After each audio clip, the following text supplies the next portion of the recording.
కథలోని ఒక్కో భాగాన్ని ఎన్నో విధాల అభినయించేది నాట్యకళా చతుర రాజనర్తకి లకుమాదేవి.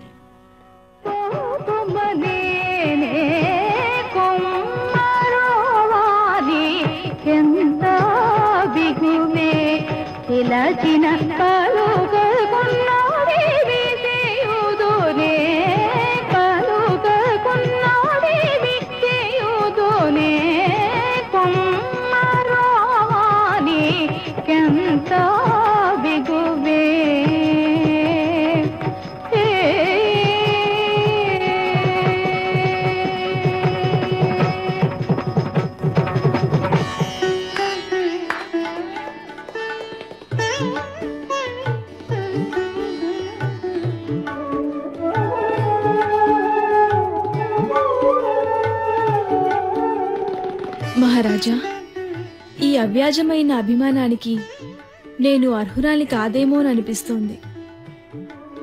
నన్ను రాజనర్తకిగా ప్రకటించినందుకు ఇప్పటికే కొండవిడిలో గుసగుసలు ప్రారంభమయ్యాయి. నాకు లకుమా,